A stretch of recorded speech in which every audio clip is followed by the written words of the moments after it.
What's up, guys? So I'm on vacation in Irvine, California. This is where I grew up. Apologies for my voice. I'm a little bit sick right now. I'm kind of recovering, but still a little bit of lingering sickness, so my voice may sound a little strange. No actual real video planned. Just I was hungry, and this is one of the places I used to really like to eat at. It's called Aloha Hawaiian BBQ. It's located like just about a mile or two from here. What they're known for is obviously Hawaiian barbecue. This is the barbecue mixed plate. As you can see, the portions are insane. And also, as someone who at least tries to adhere to a low carb diet, this has they have the option of subbing cabbage for the rice and mac salad. So, I know there's still some sugar in the sauces for the meat, but overall, pretty good deal. Anyways, yeah, so now you get to watch me eat. That's basically all I'm going to be doing. Maybe I'll think of things to say, but enjoy.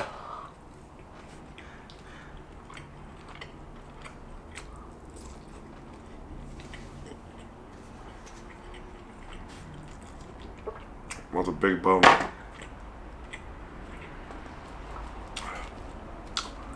Oh, these portions are ridiculous. I don't even know if I can finish this, but I'll try.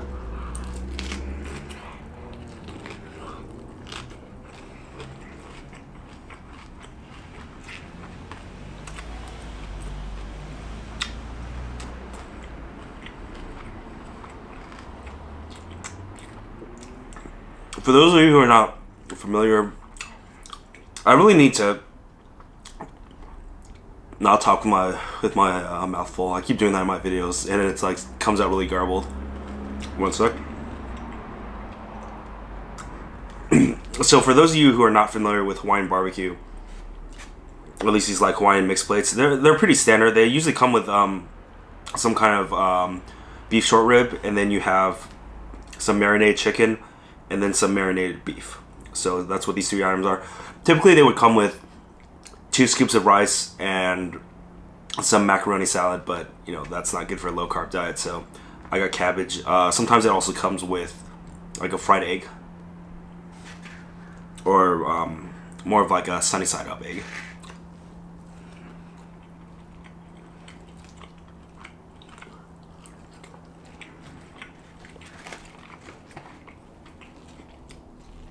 Bro, this was $10.99. This is an amazing deal for this quantity of food.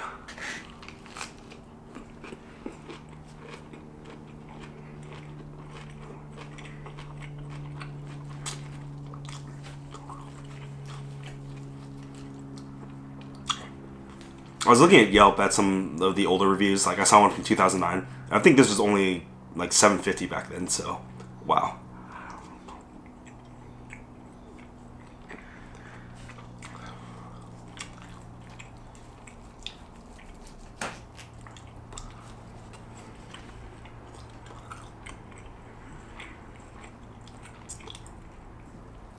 So what have I been doing since I've gotten back here? Food-wise, not too much. I ate at a hot pot place. I went to this really super cool hipster food court. It's just like very, very bougie. Almost every single restaurant there was 4 stars or higher on Yelp.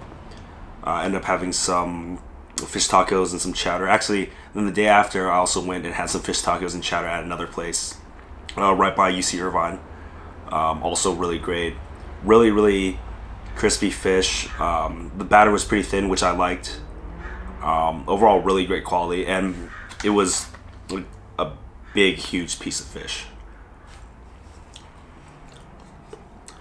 Also had pretty nice ramen place. I think it's called Hironori? Something like that. A very nice tonkatsu. Pretty rich, pretty meaty. Noodles were just right. I really don't know how to describe it any better than that. It was just a solid bowl of tonkatsu ramen. Nice fatty pork. which you know, I didn't expect, because a lot of places the ramen they serve is pretty crap. So very very impressed by them.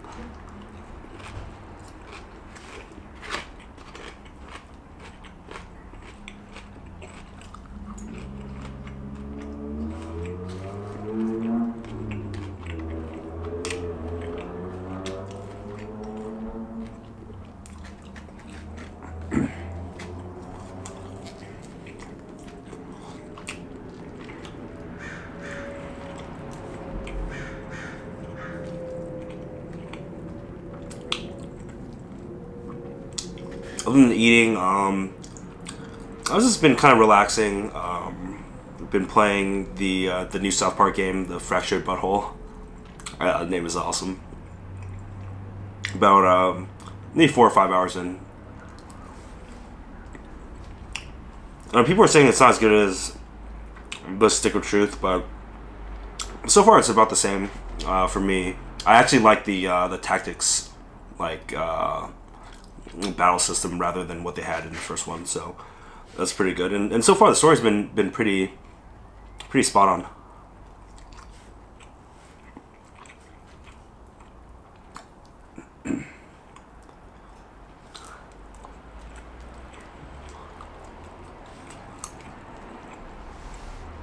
So right now it is Saturday, December 23rd. So I'll be here until the 3rd of January. So hopefully, once this cold clears up, I can go and try to film some more videos. Do a couple more food reviews. I don't really know where. Might try to make it to LA, to some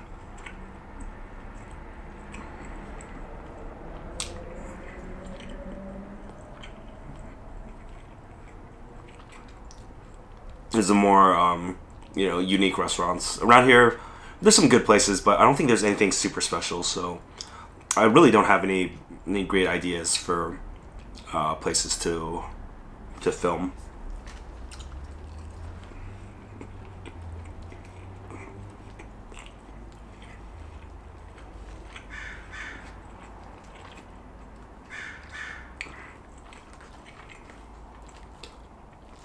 It's supposed to be the most boring video ever. I may have to cut this down. I'm gonna watch it afterward and see if I can release it uncut, or if it's just gonna be way too like painfully boring for people to watch.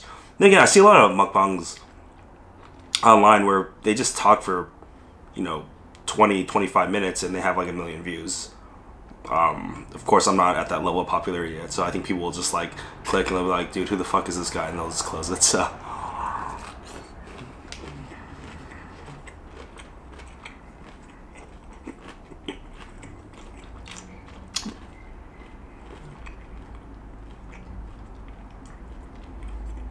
if I release it uncut, though, it'll take me, you know, it won't take me like 3 hours to edit or however long. Well, my videos don't take 3 hours to edit, but they take like probably 20 minutes just to like cut out all the boring filler and, you know, watch it over to make sure I didn't, you know, mess anything up. So that'll save me some time. No, I've been going at this for a while and it doesn't seem to end.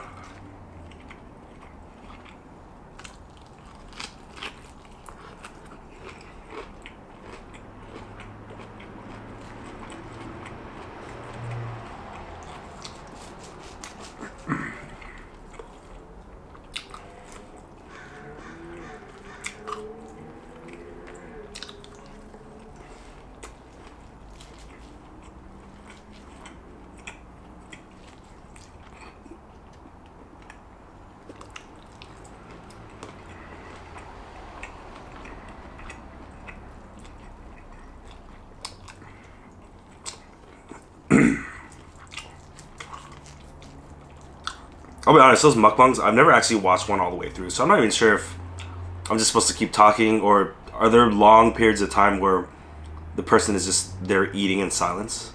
I don't know.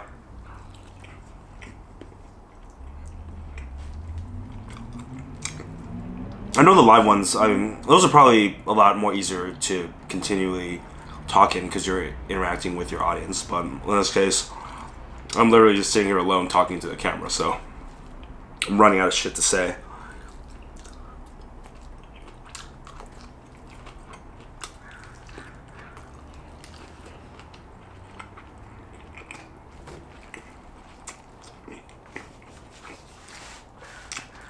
There's so much cabbage in here. There's so much cabbage. There's all cabbage. There's more cabbage here. Wow.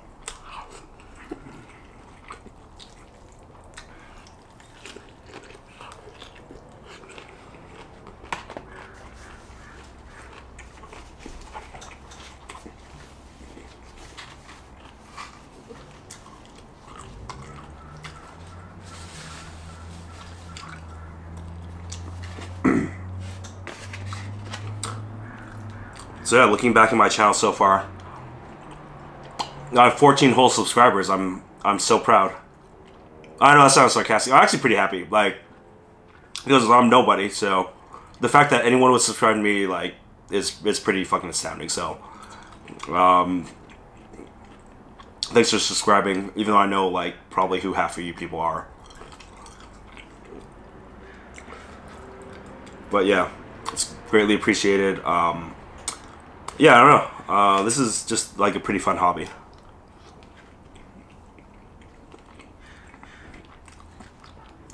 I don't have any plans to be like a creator or anything like that. It's a lot of work. I'd have to learn a lot of video editing, devote a lot of time. You know, I have a full-time job, so I can't really like spend time doing those things. Plus, I have like other hobbies, like like my Instagram channel. Oh my gosh. For those of you who don't know, I have an Instagram. Actually, I can pull it up.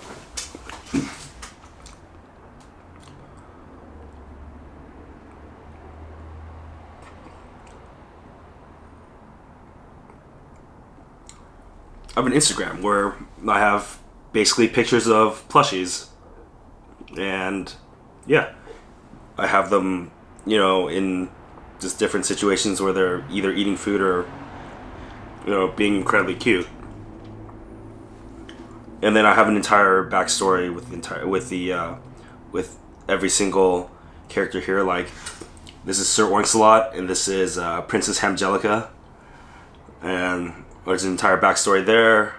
Yeah, and one day I'd like to somehow make like a children's book or something like that, because I have some pretty good ideas with these plushies.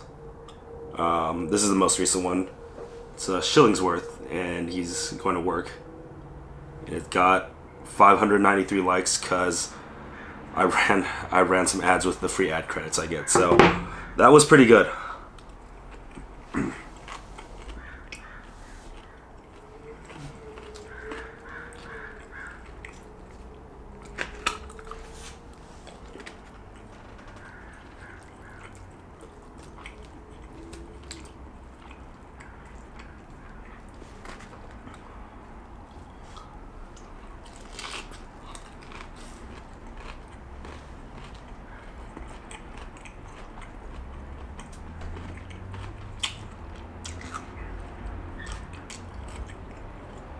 Am I supposed to be looking in the camera while I'm chewing?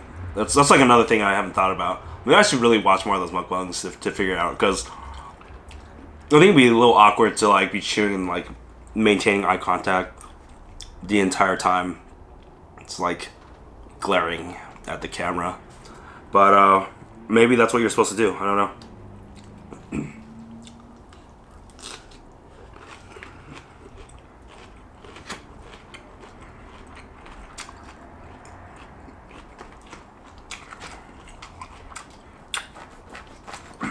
I went down the short rib.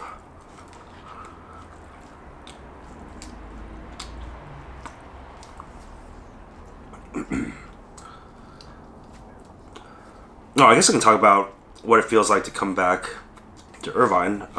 So I grew up here. I moved out, or not moved out. I moved to NorCal when I was 21. So it's been quite a few years. But I spent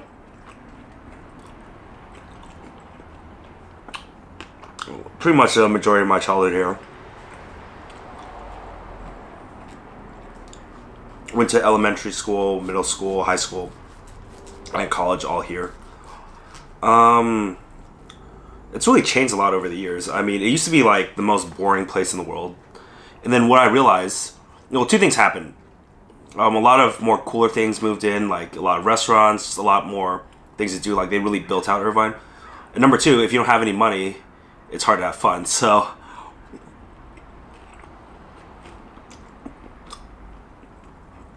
being a poor high school and college student, there's not really much to do around here because everything costs money. But now coming back with a little bit of disposable income, like I actually enjoy hanging out here now. It's not they just call this place like the bubble because it's so safe and kind of like sterile. It still kind of is. I mean, I would feel comfortable walking around in a suit made of $100 bills here. There's no one's gonna do anything to you. I believe, I don't know if this is still true, but it was the number one safest city in the world with population. Not in the world. Number one safest city in America with population over 100,000. So yeah, that is Irvine. I think it's still. I'm sure it still holds that title. I mean, there's like no crime here. There's like 3 murders a year, and they're by like usually by people who know the victims. Right? It's not just like random crime.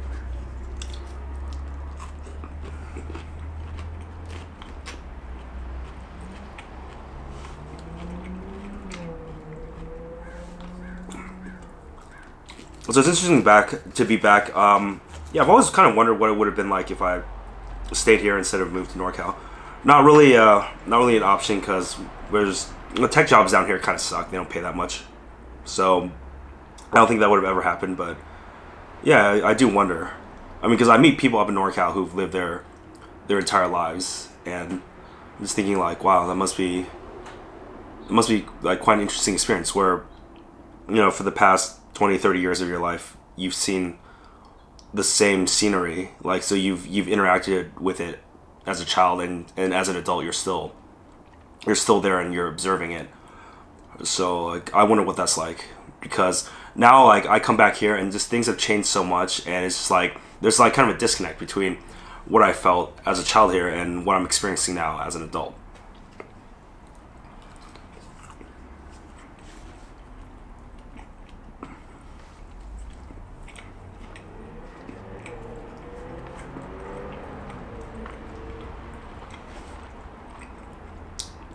This place has really grown, like in population. Um, I believe when I was growing up, like maybe probably closer towards like when I was in college, I think the population here. I mean, it's not small. It's not a small town by any means.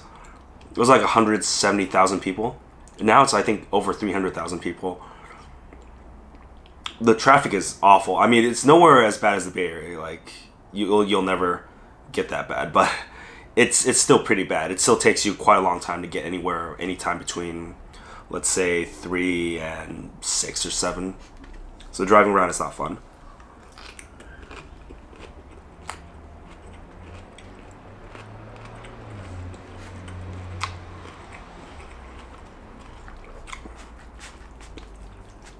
And the food options they're pretty decent. You won't get the best food here. You have to probably go around to some of the other cities, like, or at least, well, I mean, for Asian food, you gotta go at least to like Garden Grove, Westminster for like Vietnamese food, and then for Taiwanese food, you have to go all the way to like Roland Heights at the bare minimum, if not all the way to like the 626, like the San Gabriel Valley.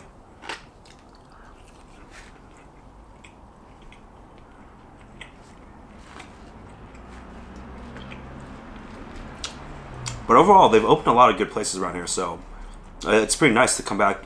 Every year I come back and I discover new, like fairly fancy, like hipstery restaurants that serve really solid food.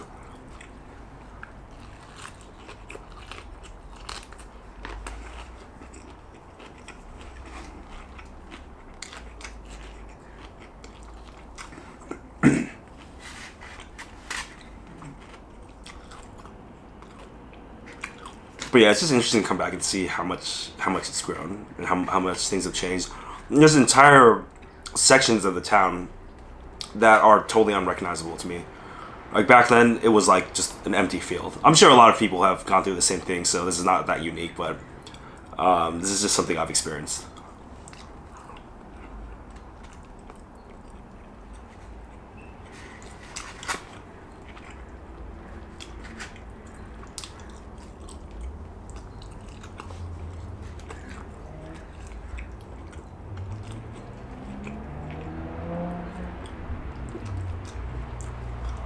one thing that's interesting is that SoCal leads NorCal's food trends by, about a year, maybe a little bit more than that. For example, I remember coming down here a couple years ago, and then I heard about like poke bowls. Now I had already known about poke because I'd been to Hawaii before. I really loved it there, but you could really not get poke easily anywhere. And a couple of like poke options they had in NorCal at the time. There was like Takashi Market in San Mateo. I'm saying at the time, that was what, how many years ago? I guess that was a while ago, like maybe 6 years ago. Or like 4 years ago. So, like places like that, they would have poke, but they just didn't taste right. They were nothing like they were in Hawaii. And just the quality was not that great. So,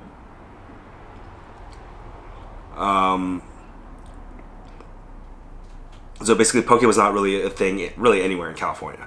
And then suddenly all these poke places started appearing. I came back here, I was like, oh shit, they have poke. And I tried it, it was amazing because, I really like sushi, I really like sashimi, but I'm not going to go to a sit-down restaurant when I'm in a hurry and order some sashimi, pay a ton of money, and like have to go through that entire you have to sit down, you have to order, you have to wait for them to bring your food, like that entire ordeal. When you can get that same raw fish awesomeness, created in front of you quickly, and you could just grab and go, and it doesn't have to be like, because every time you want to go to like a sit-down restaurant, you kind of have to go like, do I really want to like spend a good chunk of my time there? To get in there, I might have to wait in line. I might have to, like I have to order. The waiter waitress might not be coming over. You gotta wave them down. You gotta wave them down for the bill. It's like a big ordeal. So it was nice to have basically raw fish that you could just get on demand. So that was amazing. And I was thinking, why is this not in NorCal? Like, there's a lot of Asians there. They love food. They love raw fish. Why is this not here?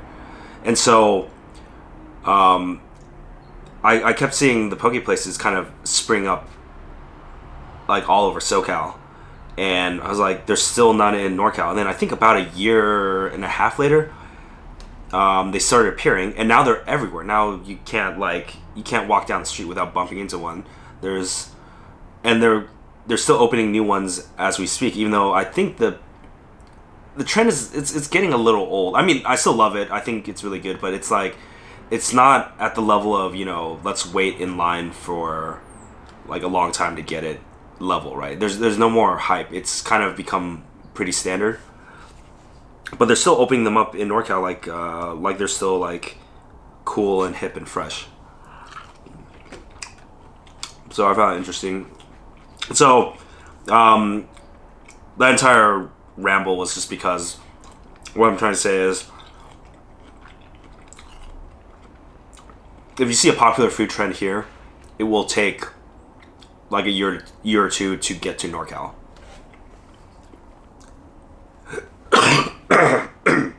Excuse me.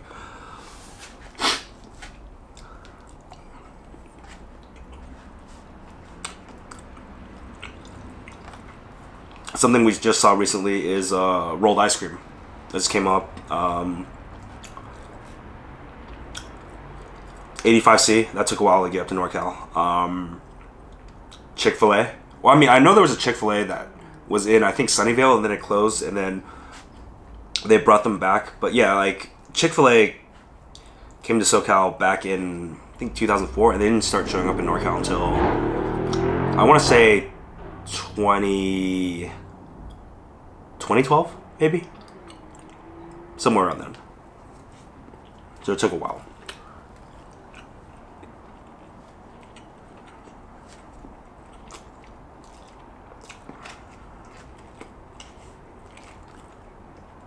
So long story short, food is better down here. Like that's not debatable at all. Like anyone who says otherwise is wrong.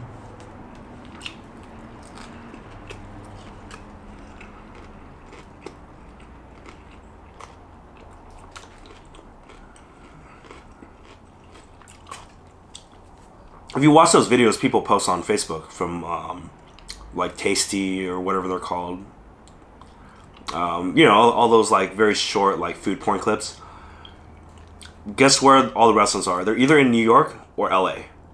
Like you will almost never see anything from Northern California, like the San Francisco Bay Area. Even though, like, there are some like pretty unique food gems there. Like Zareen's, one of my favorite Pakistani restaurants in the area.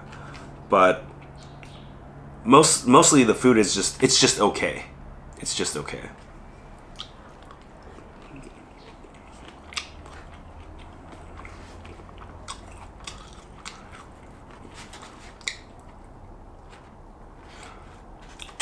And New York is definitely somewhere I need to go again. I haven't been there since 2012, and really need to go and just really focus on the food experience, because when I went there, I mean, I did have a lot of good food, but I was also, you know, doing some of the touristy stuff. I had to see, you know, the Statue of Liberty, the Empire State Building, Central Park, 30 Rock, a couple other places. That ate some time, and then I went and hung out with people. So while I had a lot of good food, it wasn't specifically food focused. Like, I didn't have a itinerary of like I must eat at these restaurants. I think the only famous place I ended up eating at was Cat's Delicatessen, which sandwich is good, but if you're charging me $18 for pastrami, that's insane. And this was back in 2012. It's probably like 20 something bucks. It's stacked pretty high, but that is really expensive. Like, come on.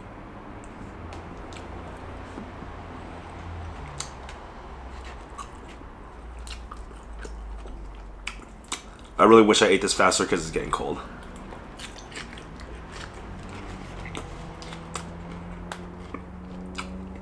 Seems to be mostly cabbage left.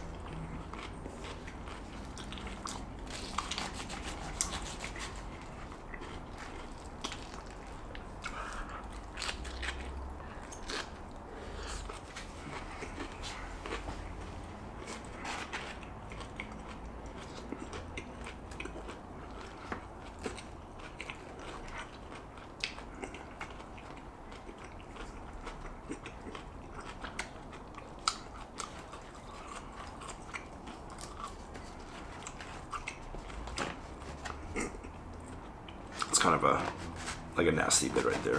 Cut that off. Yeah, so for those of you who are curious about SoCal versus NorCal cuisine, at least for Asian cuisine, there's a Funk Bros video called NorCal Asians versus SoCal Asians, and they kind of do a comparison of food, like, you know, like, oh, Korean food is better like here or there because of what, and then they kind of agree on, you know, whether NorCal or SoCal has the better representation of that cuisine. And I agreed with every single analysis they made. So check that out if you're curious.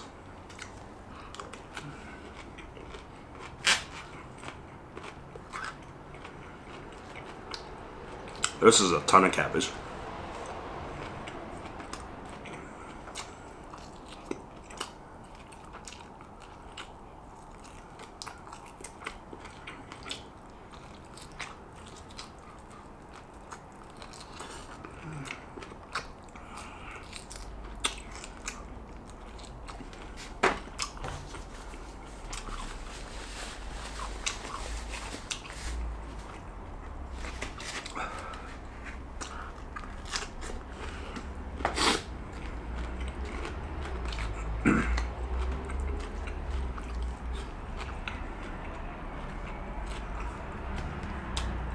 Yeah, for other games I'm playing, yes, my mouth is full.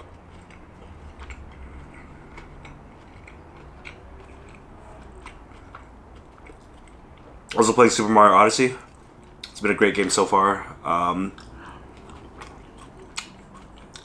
do have to say, like, they must have been really, like, I don't know, like, what kind of drugs they were on when they made that game, because there's some weird stuff you can do with the hat. Like, when you possess some of those, like, some of the monsters, or whatever they're called, the minions. What are the enemies called in Mario? Like, I don't know. Bowser's minions. anytime you possess them, like you can do some like really trippy stuff. It just looks just really really like I'm just like I cannot imagine anyone like thinking that up while totally sober.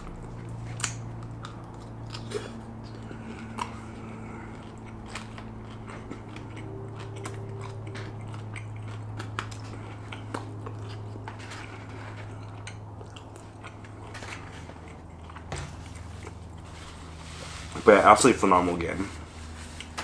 I've also been playing. I started playing Hearthstone again.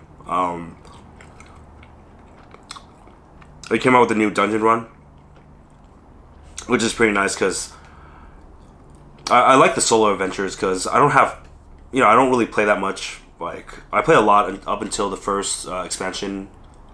What was it called? Naxxramas. And then after that, I kind of stopped playing. I tried to get back into it, but I was so behind on cards that people would just totally stop me because I didn't have the cards from the current meta. And so I kind of gave up on it. So I only played like the solo adventures as they came out. And so this one's great. I mean, you have that feel of arena where you can draft your own deck, but you don't have to play against real people who pay to win and totally stomp you. So I've been enjoying that, although having a lot of difficulty beating with or clearing it with Shaman. So I really need to rethink my strategies. But yeah, a lot of fun.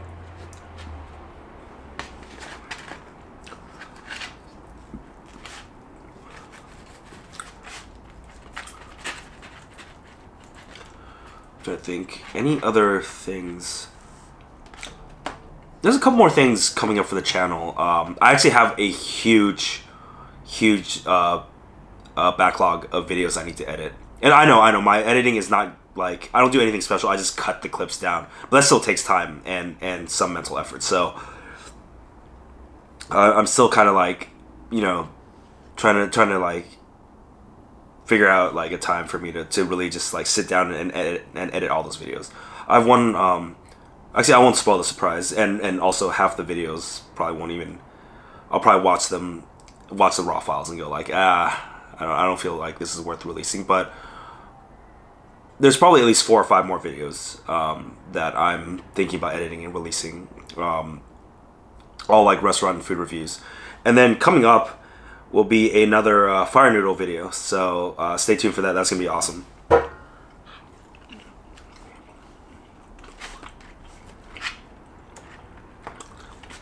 wonder how long this video has been going on for.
Oh, there's the empty box. Alright, that was a good amount of food. I'm actually feeling pretty good. I could probably still eat a little bit more, but I think I'll be good for the next maybe 10 or 15 minutes. Hope this wasn't too boring. Never really tried doing a mukbang before. All my videos that I release, I usually cut out all the pauses and awkward pauses and moments when I stumble on words, and just to keep it short so you guys don't get bored, because I'm not really that interesting of a person. But I thought, hey, this is gonna take a long time to eat. I might as well, I it's a big quantity of food. Might as well try to make a video where I just sit around and kind of just talk about whatever. And yeah, I don't know. Let me know if you guys like this. If I should do more of these, or if I should just stick to my I don't even know how to describe it, my undescriptive food reviews. I'm still working on that. I'm trying to, you know, talk about.